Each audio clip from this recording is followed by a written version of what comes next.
I'm Carla Jacobs with the Georgia Commission on Women, and I am also the chair of Work Group 1 on the CJCC Statewide Human Trafficking Task Force. And this is our conversation with an expert for the month of October, and we will be talking about helping human trafficking survivors through trauma-informed care.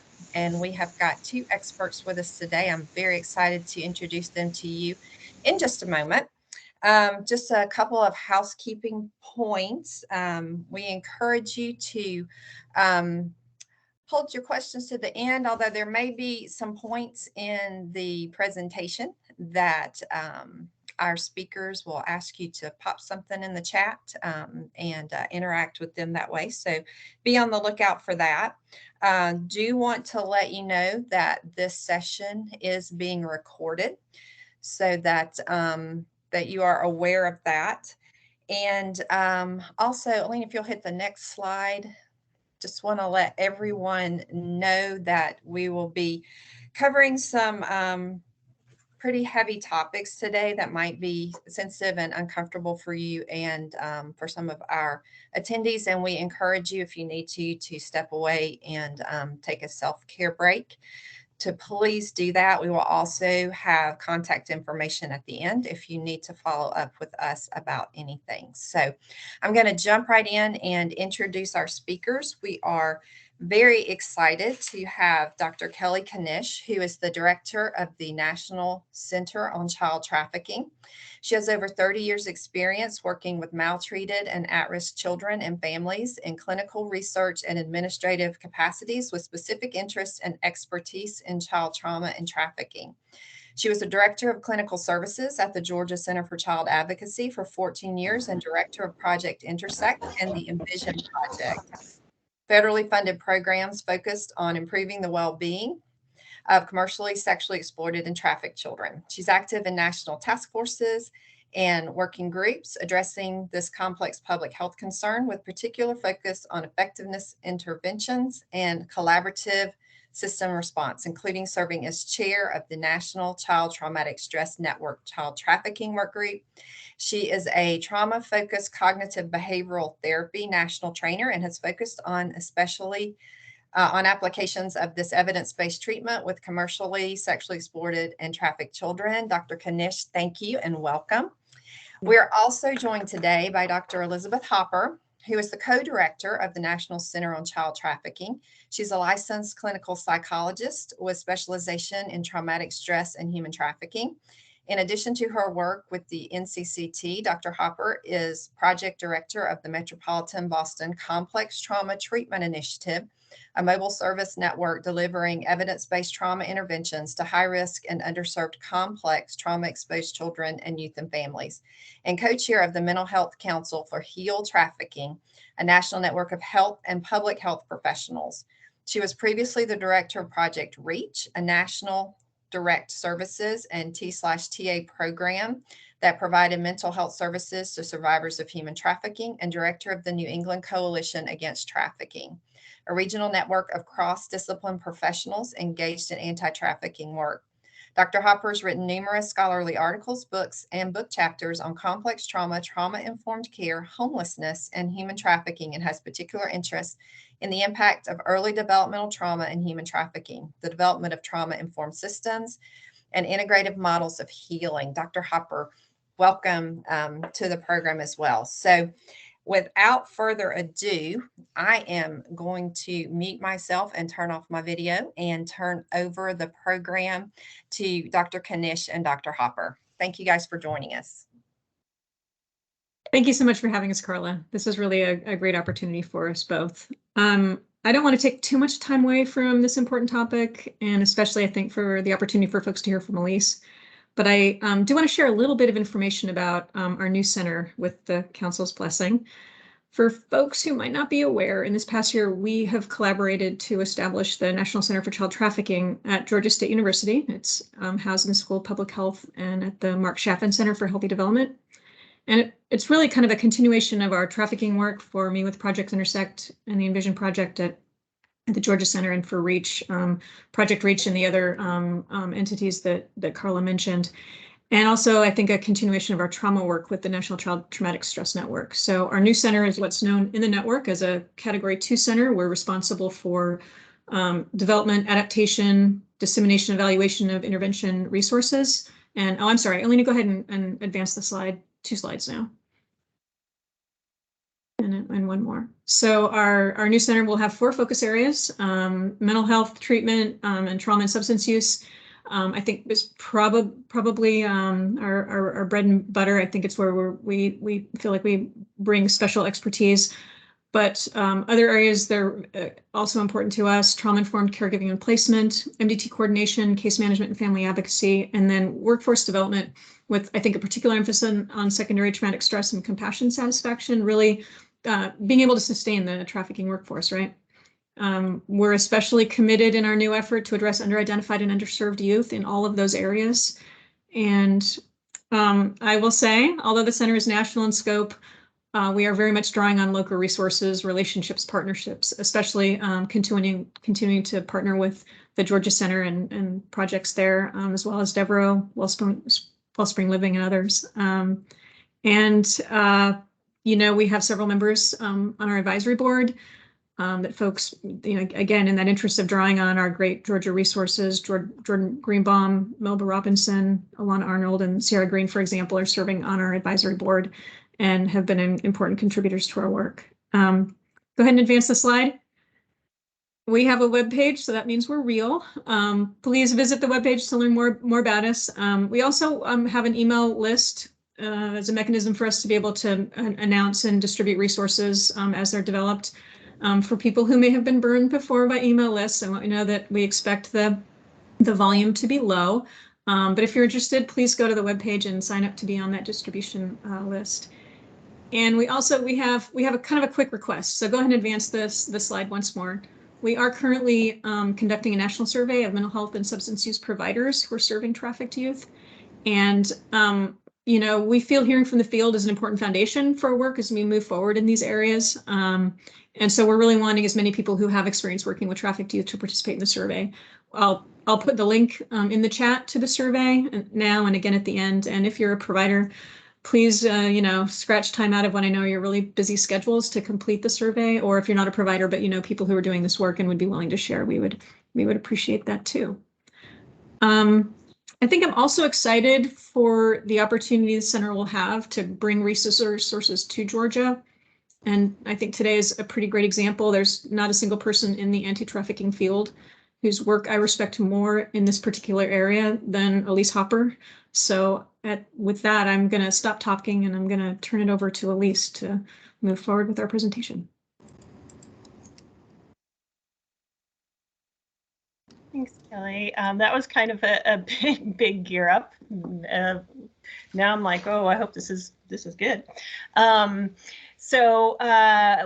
Welcome, you guys, and thank you so much for having me here today. I am going to be talking with you guys about trauma-informed care, but this is a presentation that's really asking you to be reflective about your own experiences, and we're going to be asking you to make some comments or unmute yourselves in the chat. So I want everybody to just start off in thinking about the cases that you've worked on with trafficked or exploited youth. And think for yourselves for a minute about what are some of the most challenging cases that you've come across. See if you can draw up some of those specific cases, thinking about what was challenging about it. And I want to invite anyone who'd like to either write it into the chat or to unmute yourselves and share any experiences that you've had with working with a survivor who maybe won't leave the exploiter or is refusing help from law enforcement or social services, or showing defiant behaviors or high-risk behaviors, or is out and then returns to the exploiter. And also when you share that, if you can share a little bit about what your emotional reaction was to that young person.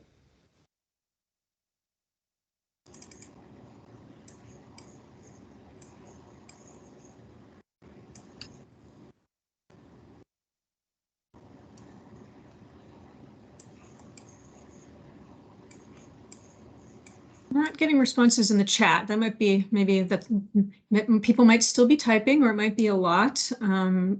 Oh, here we have. I had a survivor that not only didn't want to leave the life, but she began exploiting other women and youth at age 15. Thanks, June. And can you tell us too, add in a little bit about your emotional reaction to that situation?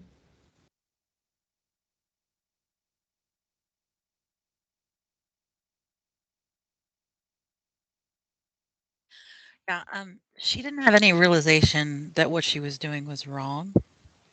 So that was a little baffling. But then she did. So I was visiting her in Cobb County Jail at the time, actually. She had been put in a women's jail. But once we were kind of talking things through, she realized that not only had she been exploited, that she was exploiting others. So, I mean, it was just heartbreaking to see a child in this situation, obviously, but then also become a perpetrator at such an early age, because she had started before that. And she had quite a large stable of women and children. And can you say anything about your emotional reaction and kind of how that influenced your work with this person and maybe with other youth as well? I think I'm less likely to underestimate what they're able to do, not only like that they're able to come out of it, but that also, not underestimate the exploitation that they are then able to perpetrate. And also just coming at it with understanding and love and just, I mean, obviously it's heartbreaking. All of this is heartbreaking. Yeah. So it sounds like at first sort of like a shock or surprise was. Yeah, definitely. Because she was pretty hardened and had no idea that what she was doing was wrong. And in fact, it was a great thing. And she was making a lot of money and, Anybody else have experiences that they want to share, either unmuting or in the chat? Police, Bobby Starr has shared all of the above, what June said, and also the frustration with law enforcement, defects, and others who don't understand the survivor's behavior and then don't believe they are victims. Yep. So being kind of caught in the middle between systems and the young person.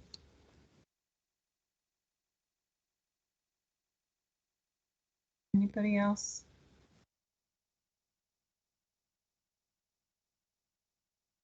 I'm going to share a couple of examples of things that I experienced. So I've done this work for like 20 years or so, and there's some cases that kind of stand out to me in terms of thinking about things that were personally challenging for me. So there was a young woman, a transition age youth, who had been exploited by her mother's boyfriend, and he had also sexually abused her. And she had developed this very close relationship with him. The mom was kind of not around, and the stepdad was loving towards her. And so she had gotten out of the situation, gotten out of the family, has like starting her own life.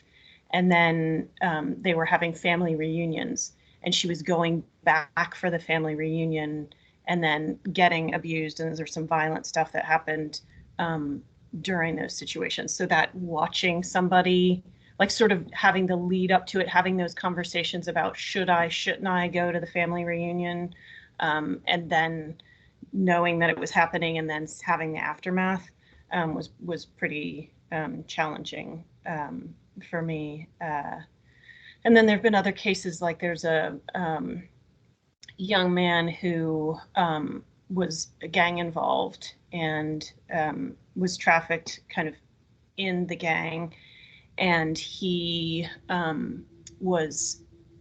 had gotten, kind of run away from them, but he had tattoos on his body, and so he was pretty scared of being out in public and being around other people, because the other gangs would kind of be able to identify him based on those tattoos on his body.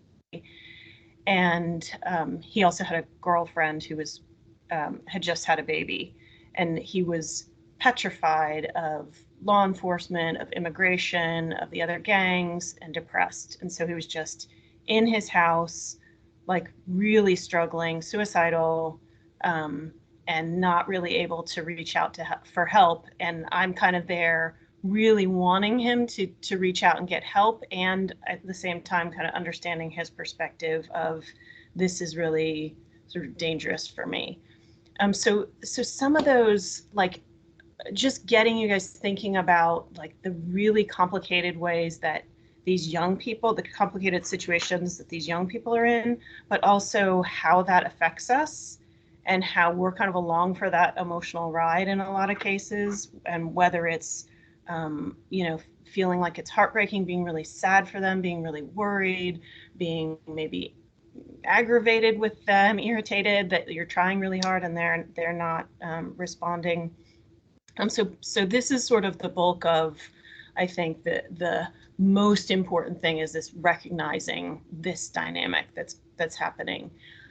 And I like this quote: systems providing services have a long history of serving trauma survivors without addressing the trauma, and often without an awareness or impact or recognition of the impact of trauma on their consumers. And I think that's across the board. I mean, we've come quite a long ways in the last 20 years over recognizing the impact of trauma and starting to develop trauma-informed services, but certainly has not been there historically. And I think we still have a ways to go.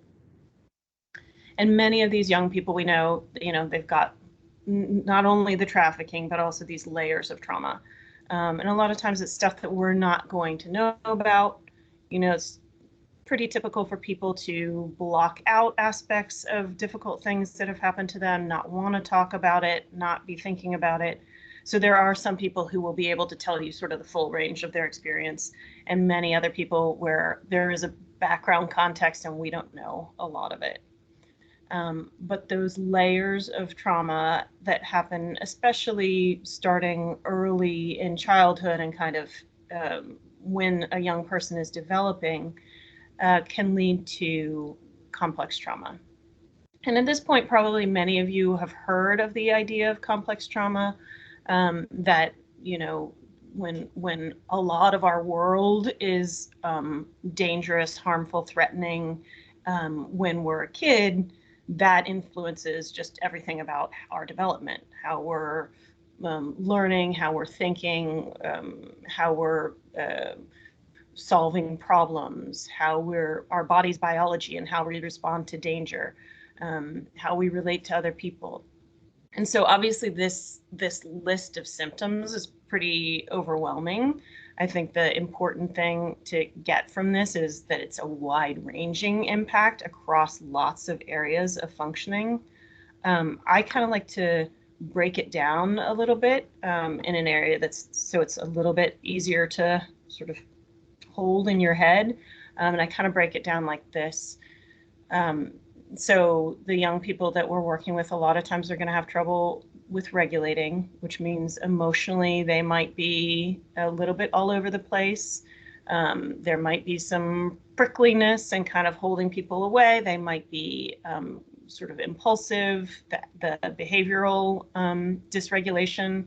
So running away, getting upset, emotions exploding, then coming to you for help and then pushing you away. So the relational stuff is also there. A lot of times we see young people trusting people that they shouldn't. So trusting the people that are unsafe and then not trusting the safer relationships, which I think is hard to watch.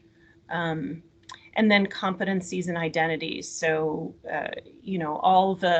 if you think about somebody who's experienced lots of trauma throughout all their lives, the ability to just sort of focus attention on, for instance, learning and thinking and problem solving and planning your future, it's just not there because it's on, all the energy is devoted towards managing this overwhelming emotional stuff. And also sense of self, identity, like many kids that you all are working with are probably feeling pretty bad about themselves, maybe kind of angry, maybe other people don't get me, I'm different, for some people, I'm never going to recover. I'm never going to be okay. So all that identity stuff. this little cartoon, we got the dog there with the life preserver. She's saying, "Don't be surprised if he throws that life preserver at you. I got him at a rescue shelter." And I think that this is something to watch out for us. And, you know, a lot of us have gone into this work wanting to help other people. And there's a really natural human response of reaching out to try to help somebody and feeling really good when you're able to help the person. And then the person turns around and says, "Oh, thank you so much. You were so helpful." That feels good and it makes us want to help more. The tricky thing about these situations is that's not often what's happening. And we may get something a little bit more like this. So here's two therapists sitting in a room, each of them with their little notepads, and they're writing down, won't admit he has a problem, won't even admit he's the patient. And they're both kind of doing that to the other person. And this is a dynamic that happens a lot of times with young people who've been trafficked or exploited of, you know, I don't need you. Why are you poking your nose in something that's not your business? I'm happy. I'm fine. Leave me alone. And you're kind of looking like, oh, you're experiencing this victimization, and it's a real miss in terms of perspectives. And then I think that we, you know, run into this problem where we're working to try to reach the young person and try to develop that relationship. And it's taking all this energy from us. And it's really hard, and we get beaten down by that. And then maybe we give up, you know, when we're about to get there. We're about to make that connection, and we kind of burn out on it. So I think all of those are areas for us to watch out for. So when we look at systems that aren't trauma informed, you know, there's all these dynamics that happen that are problematic. So if you look at systems just kind of in general, systems tend to be dehumanizing. So if you think about, you know, just yourself going to the doctor, for instance, where you have a patient number and you get poked and you get prodded, and maybe the doctor is like typing on the computer about your symptoms, and your humanity is kind of lost a little bit. Even if the person is helping you, you kind of feel like I'm not like really a human here. And I think that happens all over the place with these kiddos. So, you know, somebody's going to, you know, have forensic evidence collected with a rape kit. That experience is extremely difficult for a lot of people. It feels really invasive, can feel really dehumanizing. Participating in the legal processes can feel really dehumanizing for people. Being a victim witness, and if we think about the language that we use, so a lot of times it's really a quick secondhand that people use by saying "my victim." So a lot of prosecutors will say, "Oh, you know, we've got our victim here. Where's our victim?" And that, like, first the "my" part of it, right, the ownership, and then the naming somebody as a victim, and this is kind of who they are. And both of those are problematic. We don't think about it sometimes, but that's a common complaint from young people. Also, in order to receive help, you need to, which is, you know, there might be rules around, for instance, funding sources and that kind of thing, but it can feel coercive to people. And then we've got when people have to tell their story over and over again. Maybe they're involved in a legal case and they're talking with an attorney, or they're talking with an investigator, and like they're giving their narrative, and that can really lead to a lot of like intrusive symptoms and be really difficult for people when they're not ready. Boundary violations. So if you think back to situations where the other person has been upset. So maybe you're talking to a young person and they break down and they start crying, and you're really touched and you feel really bad and you want to comfort them. And so you go over and maybe, you know, rub their shoulder and you're like, "It's okay, you know, you're safe now." And maybe the young person like stiffens up and they just like look at you. And that is like, again, a mismatch where your intention is to be comforting and to soothe and to reassure, but for the young person, it's a violation where you're touching them and they don't want to be touched. Power dynamics. So we'll see this a lot of times in, for instance, congregate care types of settings, shelters or residential treatment programs or so on, where there are these rules and expectations. And it's helpful. We need the rules, we need the consequences. But what tends to happen is if there's no kind of collaborative decision making, the adult in that situation, the professional, is kind of forced into more of an authoritative role, like you have done X, Y, and Z. Now the consequence is E and F. And the young person, you know, is either going to comply with you, or they're going to shut down, or they're going to be defensive. So it sets off this negative dynamic between the two. And all of these things, I think, lead to frustration for providers, lead to cynicism. It's really feels bad to be in that dynamic with a young person, and it leads to burnout. So I have just a few recommendations. I think it's 4 recommendations that I have, just in terms of like really simple stuff around being trauma informed. So the first one is self-awareness, and that has to do with that question that I just brought up at the beginning. So if you think about those hard situations that you've been in, think about in that situation, what kind of emotional reaction did you have? Were you really worried? Were you angry? Did you feel guilty for something? Did you feel emotionally shut down? With those emotional reactions, a lot of times there'll be some kind of physical reaction. So another young girl that I was working with, she came in and she had a substance use history that was pretty significant, and she had been in residential treatment, and she was sober. And she got out of the residential treatment setting, and I was seeing her, and there was this like little slippery slope of no, now she's smoking a cigarette, and it's okay because it's just a cigarette, it's not a big deal. But then she went to a concert and her friend was smoking pot, so she had just a little bit. And so I kind of was watching this, you know, sort of sliding, and we were talking about it and kind of trying to work on it. And then she came in one time and she said, what would you do? I'm not saying that this happened, but if I came in and I told you that I used, what would you do? Would you tell my mom? Would you like, you know, like, and she's testing me. And what had happened, and like it was a really difficult situation to be in. We kind of like did some outreach, but basically it was it had already happened. She had already relapsed, and she ended up disappearing. And she was in an unsafe situation, and I felt really guilty that, you know, could I have caught that earlier? What should I have done along that slippery slope? Was there any different thing that I could have done to stop it? There's that cognitive piece. So if she keeps doing this, she's going to die. Or maybe you think with a number of these cases, oh, they just don't want help. And then think about behaviorally, what does that do?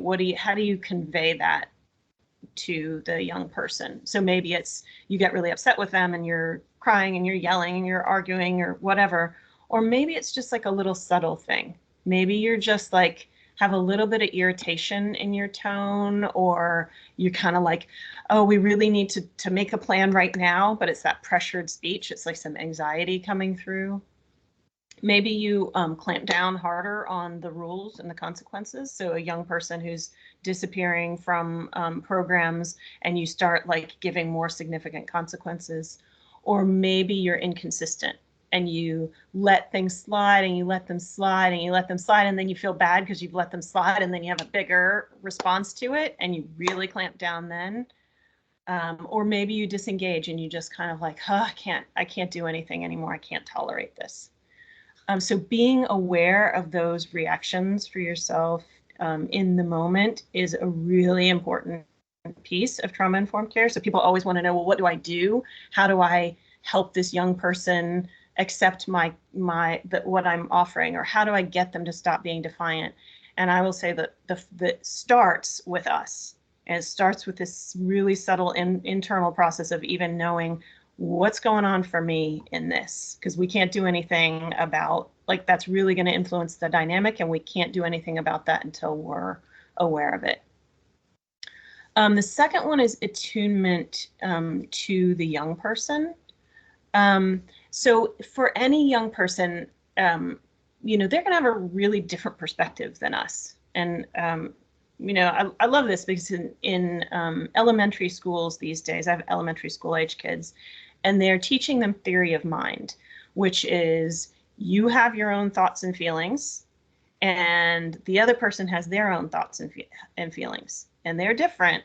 And you can step out of your own thoughts and feelings and place yourself in the other person's perspective and try to imagine what they're thinking and what they're feeling. And it's a completely what needs to happen in these situations, that it's really hard sometimes for us to understand, like the 15-year-old girl that was brought up. What is she thinking? What's going on in her head? Like, I don't understand this, but I think it's really important for us to try to take their perspective. Try to think about what's pulling them to the exploiter, what's pushing them away from other relationships and systems, what's pushing them away from help, and how can we flip that? How can we up the factors that are pushing them away from the exploiter and pulling them towards other supports, pulling them towards exiting? So I'm going to punt this to you guys for a minute, either in the chat or to unmute. What do you see in a lot of these cases being offered by the trafficker or the exploiter? What is it that the young people are getting in these situations?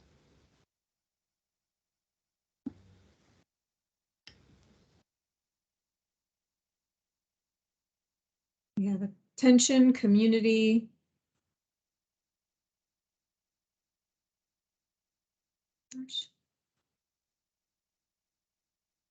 Love, family. Yep. Love, affection. Thank you. Yes. Safety.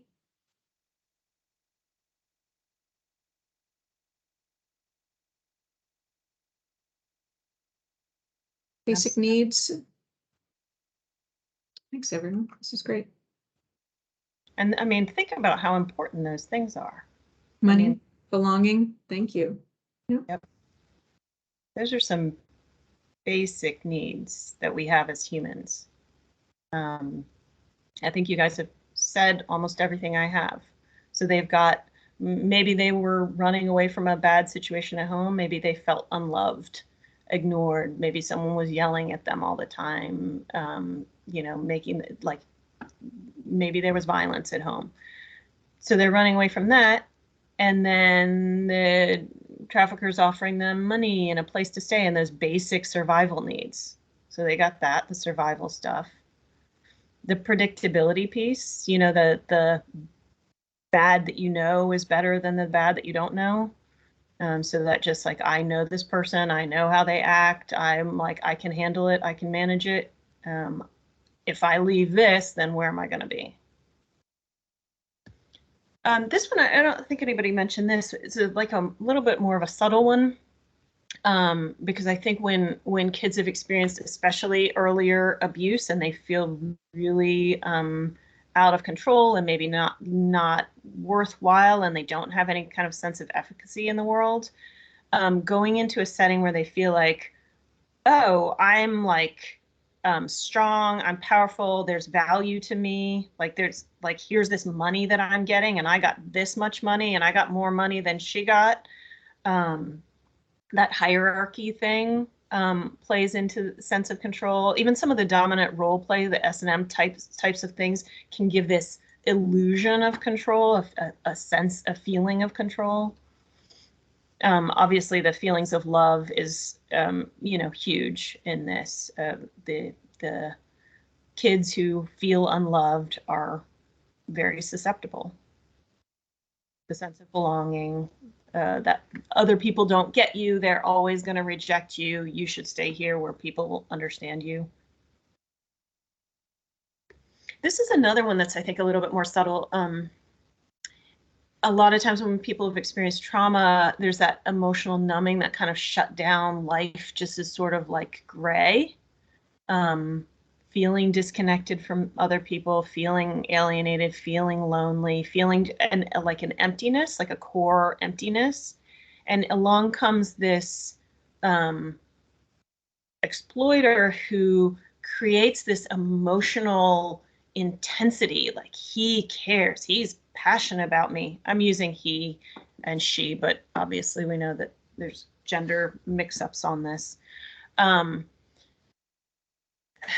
that sense of I'm feeling something, I feel the love, because boy, he gets really angry when he's jealous, and that feels good because I know that he cares about me. And then, you know, obviously when the emotional intensity with any trauma related stuff is coming up, here's a really concrete way with substances that you can cope. And so when we take away these things, you think about like, so all these needs are being met. So what are some of the challenges with youth who are exiting? I'm gonna have you also add your thoughts for this one. When youth are getting out of the situation, what makes it hard to stay out? What are the things that are challenging during that period?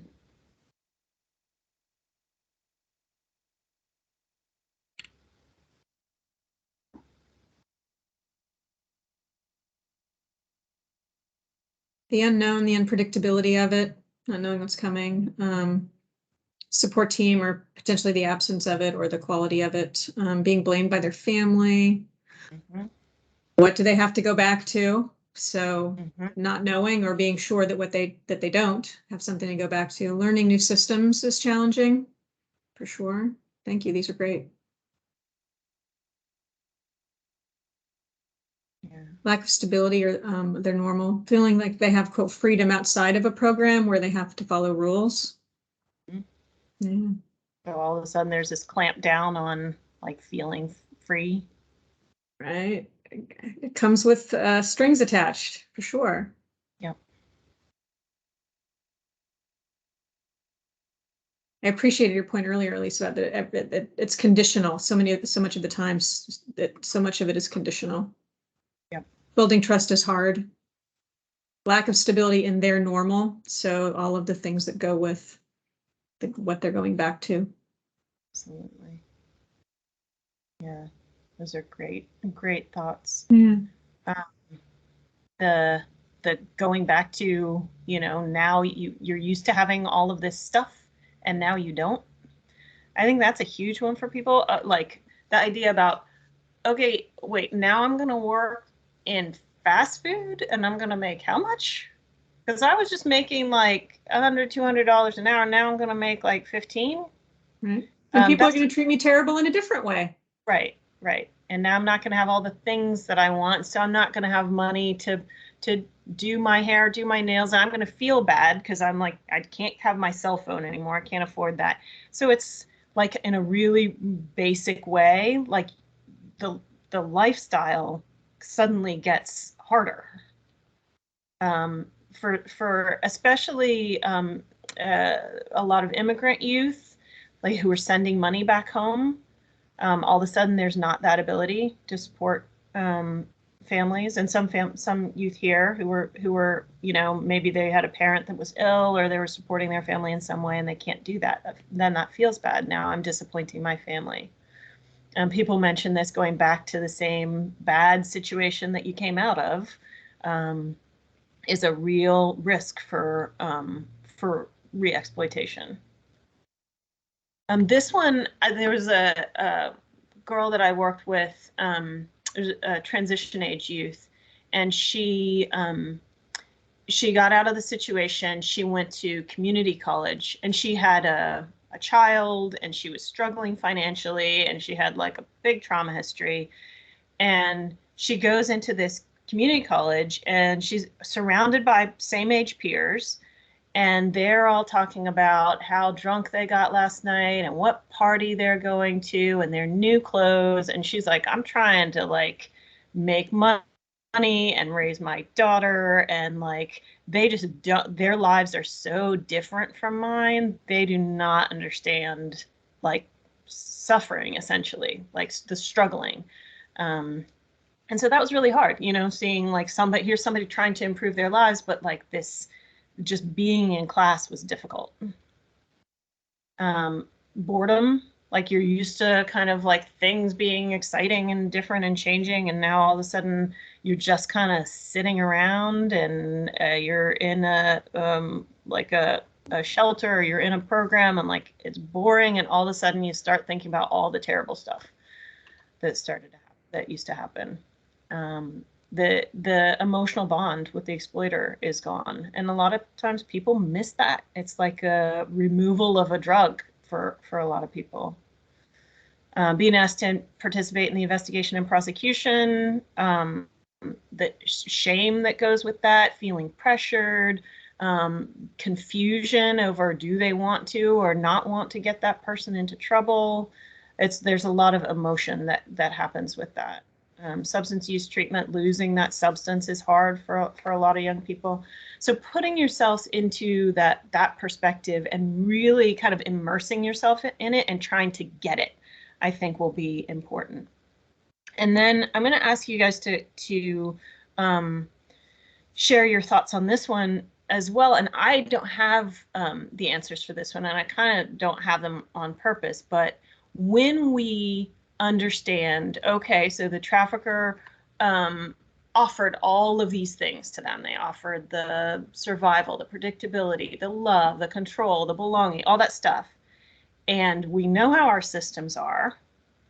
What do we need to do? What kinds of things can we do differently to adapt our systems to better meet some of these needs? So I'm just interested on hearing from people on ideas of things that either you have done in your programs or your organizations or your agencies, or things that you think would be a good idea that maybe aren't done yet.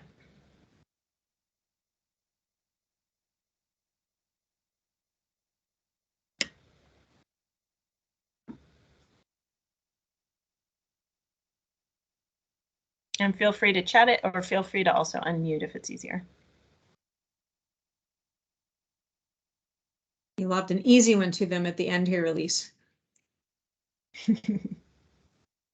Let's see.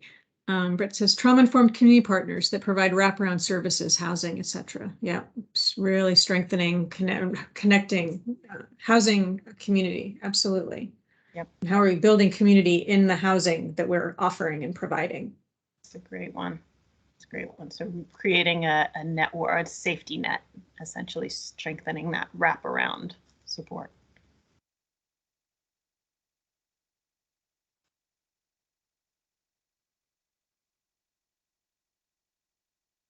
Any other June says, I like to do family style dinners. I've also done things they never did with their own families, especially around the holidays, carving pumpkins, gingerbread, housing, dyeing eggs. I love that, rituals and activities, right? Absolutely. So strong.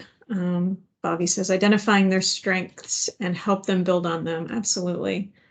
And they have a great time. This is June talking again about the activities. They have a great time and talk about how they want to do it with their kids. It's pretty great. Yeah, and that's a neat one. That's starting to think towards transformation of trauma and interrupting those intergenerational cycles of trauma being passed from generation to generation. How are you going to change your situation right now so that your children are going to have a different outcome?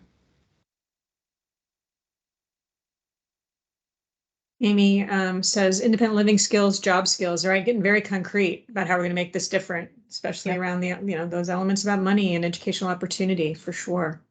Absolutely. I also think that there's something in there that has to do with authenticity in relationship. And I think it's a reason why mentoring is a pretty important element in the field, because there's something about like, hey, I get it. I've been through this. I know what you're saying. And here's how things change for me. So it's possible, in that like ability to relate human to human and sort of remove some of the shame and some of the like emotional barriers. So, you know, can the young person get some of those feelings of love and connection and belonging and attachment, not from the exploiter, but from a healthy, safe relationship? And then the fourth one is thinking about regulating ourselves. And so, you know, this is pretty obvious, but I'm going to go through it anyway, just so that you're thinking, like, there are some really concrete steps that I can do here. So let's say there's this young person, Olivia, and she's disappeared from placement. So, like, naming at the beginning what's happening for you. Okay, I've been feeling really stressed and worried. And I was thinking, oh no, not again. She's back with her exploiter. She's going to relapse. She's going to experience more trauma. And then she comes to the drop-in program for a meal. Like nothing happens. And she sees that you're worried and she rolls her eyes. So now, like at that point, you're going, okay, I'm furious. I'm thinking, why even bother? Nothing changes. I even had the thought that she enjoys worrying her providers. I have a headache and I'm exhausted. And that is a dynamic that I think happens probably more than we're consciously aware of, or more than we would want to admit, that like just kind of irritation that you're like so in there caring and worrying and like, and the person's like, oh, whatever, I'm fine. And like, why are you, you know, what's wrong with you? I think that gets providers sometimes. So naming that for yourself, okay, this is happening. Now I'm having these thoughts, I'm having these feelings, there it is. When we do that, then we're able to like take some steps to regulate. Whatever you do, that's what you do. So there's not one way to say, okay, here's what you do. A quick one is to take a deep breath, because the deep breathing does calm our nervous system pretty quickly and easily. It's a shortcut. But, you know, stretching, going for a walk, looking at like funny, like cute puppy pictures on the internet, or funny videos, or whatever it is that you do, talk to a friend, like do something to respond to yourself before you're going back to engage with a young person again. Doing that, taking a step outside yourself, doing the attunement, doing this sort of feelings detective stuff, what might be going on for her. So, okay, like she just learned that she wasn't going back home. She thought she was going to be going back home. She isn't. So that was probably pretty disappointing for her. So she's acting in a defensive way right now. That's hard for me. Okay, so you're recognizing like the dynamic there. I want her to be able to accept my help and to be safe. Her way of coping is really hard for me, but if I take a step back, I can see she's just trying to keep other people away who say that they care about her. She's feeling hurt, angry, sad about this news. She might be ashamed for running away. She might be shut down because maybe some bad stuff just happened. So let me try to think about what's going on for her and use that to further kind of like separate what she's doing. She's not doing this to me. I'm feeling upset, but it's not that she's doing it to me. She's struggling, and here's why I think she's struggling. And then adapt your response, same way. So, okay, what does she need right now? She's just showed up. She's, you know, at this drop-in place looking for a meal. So she needs to see that I'm there for her through all the struggles, and that I'm steady, and that like I can sort of handle the emotional stuff. I care, but like I'm going to show up. And then she also probably needs some space. So she probably doesn't want me to go in there and start talking to her about why she disappeared from the program and start getting a lecture right now. She probably just needs a minute to like eat and maybe reconnect a little bit. So I'm glad to see you, Olivia. Do you want a sandwich? And oh, also, here's this book. I saw it. I thought of you because of A, B, and C. Are you interested in reading it? So that's like a really side-handed way of like, I'm connecting. You are important to me, but without like hitting her in the face in that moment with you're important to me.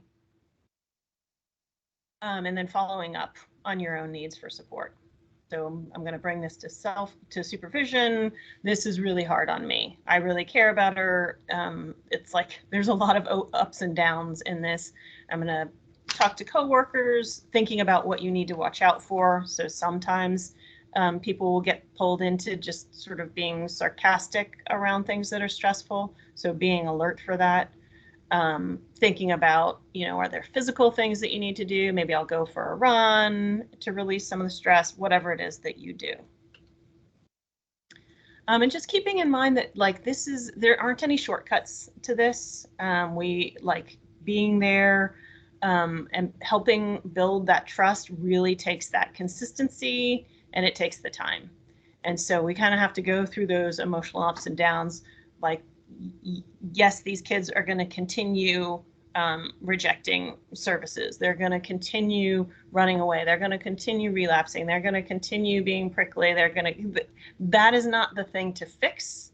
The thing to fix is how are we approaching them and being patient and available and warm and allowing those repeated experiences over time and thinking about who's a good match for them. Maybe I am not the person for them. Maybe this mentor is the person for that consistent relationship over time. And allowing them to find someone in some place to build that trust over time. And that, I think, is what's going to help us build those complex trauma-informed systems, because these relationships with the traffickers and with the buyers and all this has been so hurtful to them and so damaging, and all the people who've abused them in their lives, that we really need to do some sort of correction for that. So we need to have an environment and a system that's safe, that is aware of those trauma dynamics, that's regulated, that's got those clear and consistent boundaries, but that's warm and allows them over time to have that safe place to begin to heal. So I know that we're kind of coming up on the end of our time, and happy to open it up to questions, comments, thoughts.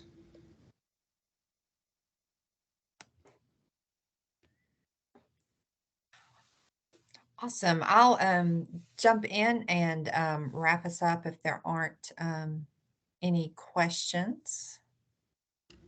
So I can't see the chat. So there are no questions as of right this second. Okay, awesome. Well, we'll just wrap up then. I'd like to thank Kelly and Elise for joining us today. Thank you so much for sharing your expertise, for your time. Really want to thank the participants for jumping in and participating with us throughout the conversation and letting us hear about your experiences and things that you've seen in your own practices. Really appreciate that. Want to let you know that this session has been recorded, and that will be available on the CJCC YouTube page. Give us a day or two to get it up there, but it will be there and available for you guys if you want to watch it again, if you want to share it with your networks. We hope that you guys will be able to do that. I do want to, before we wrap up, let you know about our next conversation with an expert. That's going to be coming up in December. The date is not set yet, so watch your emails. As soon as we have that date, we will let you guys know. We're going to be focusing that particular program on information that is pertinent for educators in the state. So be tuned in for that. I think that's going to be a really great one to share with you guys. An email and survey will be coming out that will have a link to the certificate in it. I think Lena is putting the link to the survey and the certificate in the chat right now. If you guys would like to go ahead and hit those links and get that information. And I think that's it. I think that's all I've got. I want to thank you guys again for coming. I want to thank the CJCC for all that they do for our work group and helping us move our programs forward. And we thank you guys again for coming and hope to see you in December or at a future conversation with an expert when we get started again in 2023. So we will see you guys, and thank you for coming. Thanks for having us, Carla. Thanks so much. Thanks for being here. We appreciate y'all. Thank you.